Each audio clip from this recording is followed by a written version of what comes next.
Okay, so eto mga pre, ayaw mag-release so tingnan natin yung kanyang solenoid. So yun yung naging suspect natin. So meron ano dito mga pre, meron siyang pressure kaya lang hindi nagre-release. Ayan, so tingnan natin doon. So yan yung magagwapo nating operator. Mate, Dito. hana maka-out. Dapat iguted 22, alam ba iguted nga 22 ta. Ore, DJ round, alam. So ayan yung kanyang solenoid mga pre. So tatanggalin natin yung nasa baba yung solenoid na yun. So check natin kung gumagana siya. Kasi pag nung chinek ko yung kanyang supply goods naman yung kanyang supply. Kaya lang wala tayong naririnig na click. Hindi siya gumagalaw. So try natin siyang i-check. Ayan, so tanggalin natin mga pare. So ito is Hyundai wheel back ko 140W. Di corona na. Automatic on. Ayun o. Yun! Okay, so ito yung kanyang solenoid ng mga pre. So supplyan natin. Sige, negative pa. Dapat Negative. mag-close to. Sige, nakasupply? Wala oh. So dapat yung pressure kasi galing sa supply natin, ito yung supply. Wala, hindi siya nag-focus. So dire-diretso lang po yung pressure. So hindi na gumagana yung kanyang solenoid. So ito yung problema mga pre. Hindi siya nag-click-click. Ha? On nga talaga. Di ba Chris mo dito na? So try natin itong baklasin.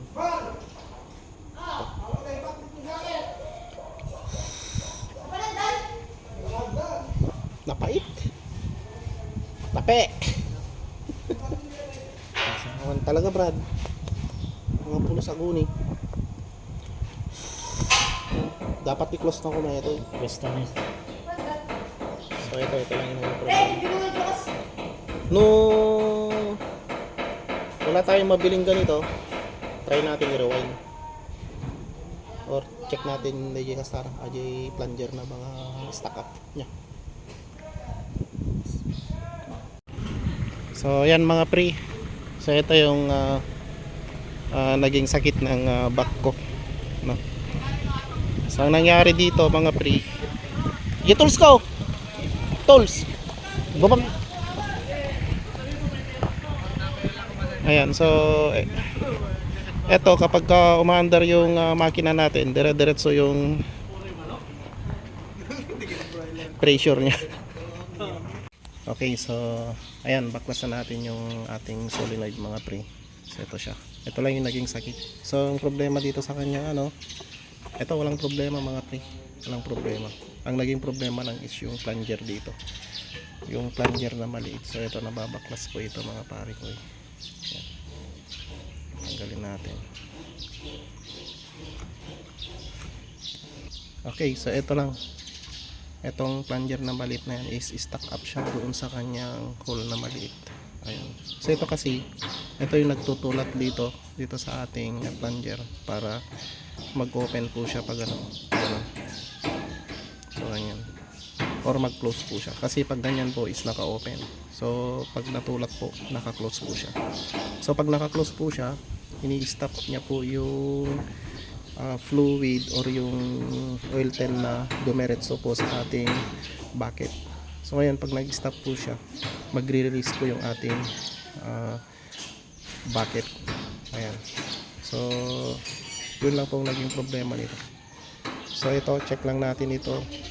Sa pag-check dito mga pre is ilagay lang sa positive and negative po. So ayan, nakalagay siya sa negative at sa positive yung kanyang dalawang terminal. Kailangan may magnet ito. Ayan, so mayroon siyang magnet. Ayan. Ayan. Ayan. So ganun lang po ang pag-check kung goods ito. Kailangan nagkakaroon po siya ng electromagnetism kasi siya po yung magtutulak doon sa ating maliit na plunger. So ayan, i-assemble natin mga pre and then testing natin. Okay, so linisan nyo din to mga pre. Ito. Tanggalin nyo yan. Linisan natin. Be careful lang po mga pre. Kasi very ano po siya. Kailangan malinis po siya bago natin i-assemble. And then huwag kaligtan maglagay po ng oil pen para hindi po kumapit. Ayan. Sensitive po ito mga pare ko. So linisan natin and then lagyan natin ng oil pen. Tubakat mo. Yan. Sige. So yun o, nag-trigger po yung kanyang plunger. So ganun dapat mga pare ko. So yun nun, wala.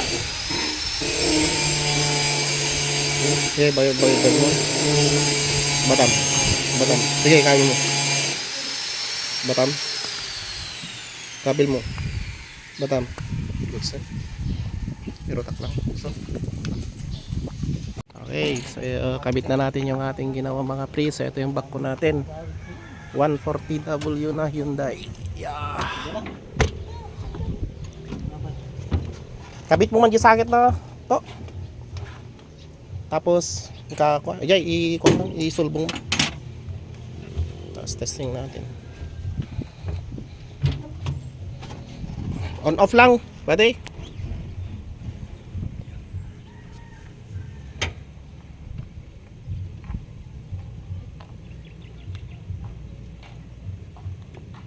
Off.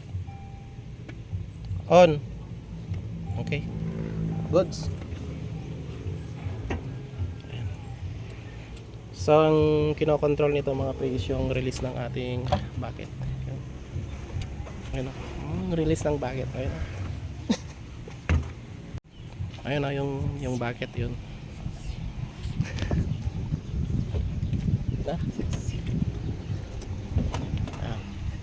Yun ang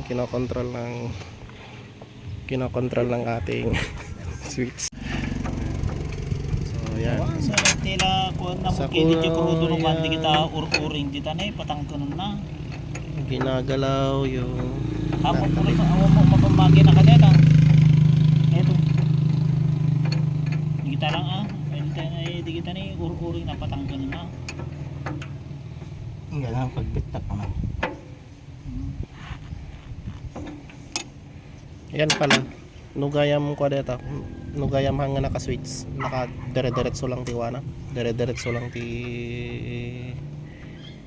oil 10. No in switch mo i-close na. Tap no ag-release diya. Iso nga ni katanda diya ide. Di ba ag-release? So katantala ta ti cable ti kuan mo sa naman. Cable ti Mio ko nag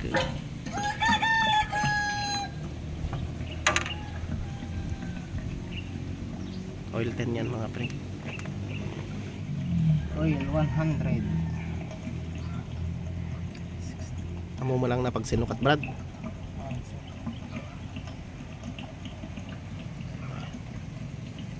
Ayan, testing natin mga pre. So ito yung kanyang kinokontrol. Itong dalawang ano na yan. Dalawang tubo na yan.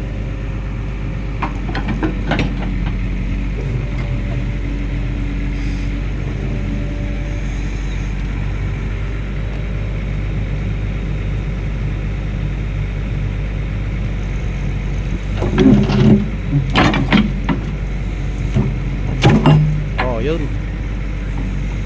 Oh. So, goods na yan, mga pre. So, ano ni hindi na mag-release. Minsan mabay! Minsan mabay! Dapat nag-release siya.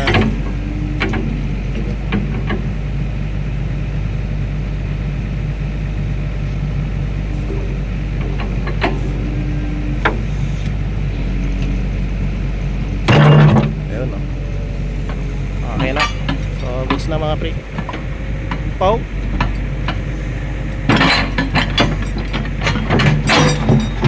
Okay. Okay na.